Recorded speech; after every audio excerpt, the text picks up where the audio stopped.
आज सुबह पहले भारतीय जनता पार्टी की पार्लियामेंट्री पार्टी की कार्यकारिणी की बैठक हुई थी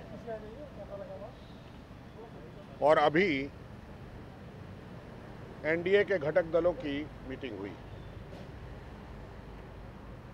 आडवाणी जी के नेतृत्व में इस मीटिंग में एनडीए के संयोजक माननीय शरद यादव जी, दोनों सदनों के प्रतिपक्ष के नेता सुषमा जी और अरुण जी,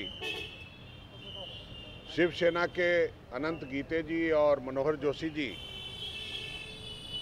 जदयू के शिवानंद तिवारी जी और शिरोमणि अकाली दल के तरफ से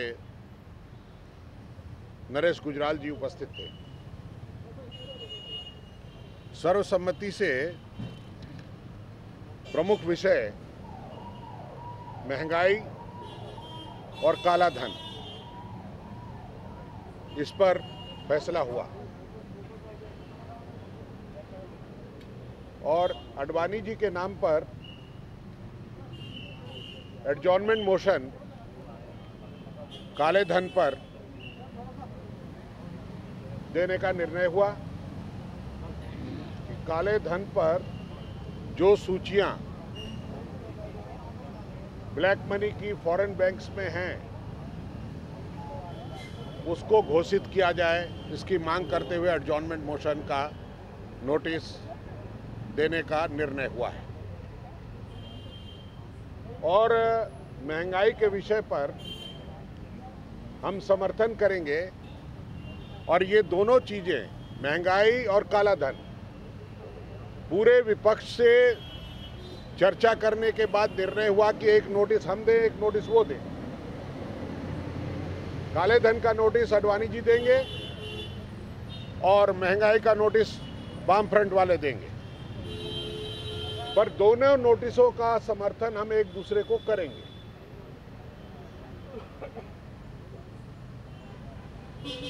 दूसरा निर्णय यह हुआ एनडीए का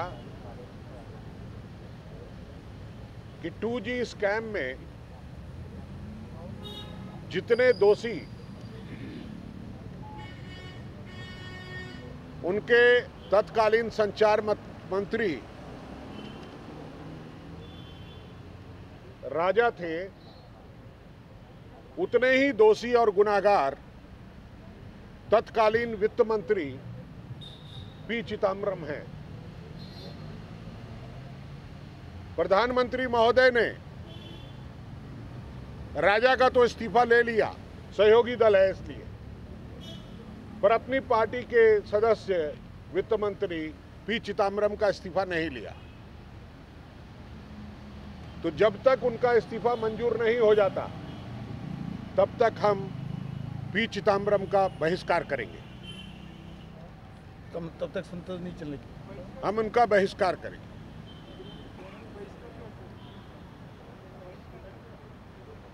उनका बाइकआउट करेंगे। तो हाउस में ही होता है ना। मैंने if you are covering parliament for so many years, you might be aware of that they have done this thing with the George Fernandez. No, why? Wow, we will walk out. We will not allow him to speak. You will stall the house or you will walk out? We will not allow him to speak. पूरा पूरा opposition नहीं, पूरा NDA.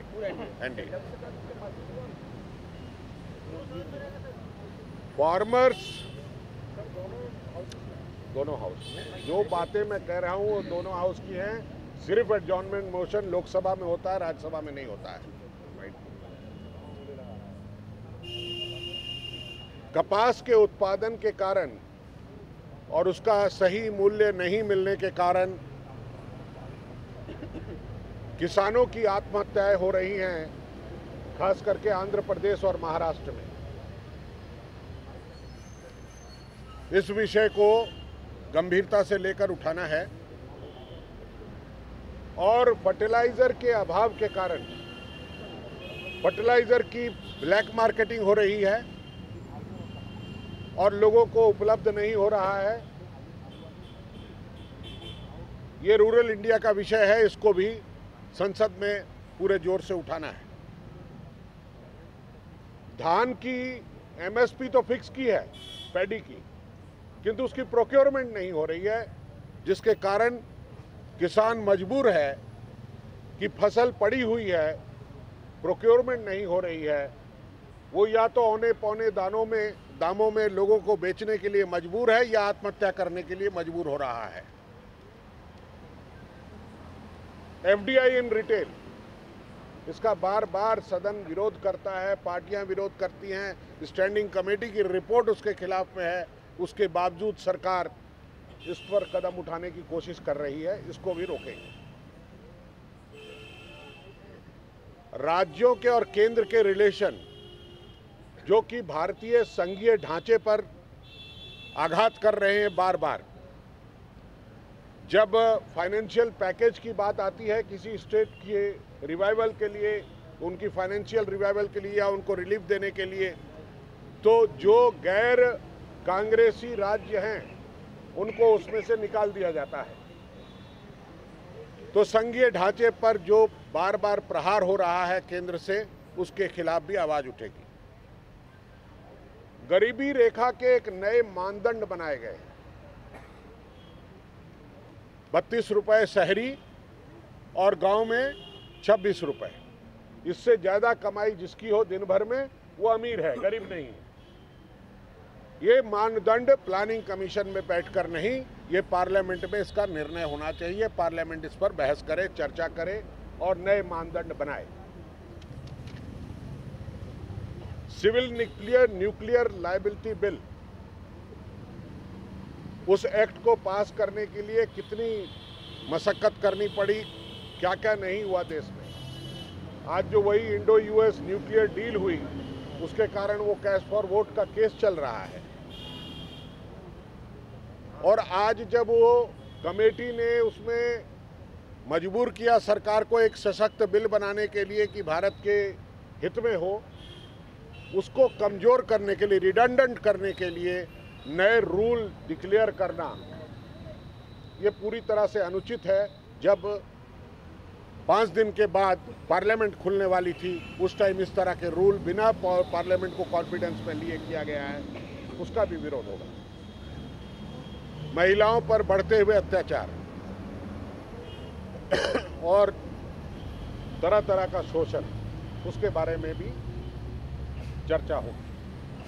और भी बहुत सारे मुद्दे जो जुड़े हुए हैं, जैसे जापानीज इंसेफेलाइटिस है, ड्रिंकिंग वाटर में फ्लोराइड की मात्रा बढ़ रही है।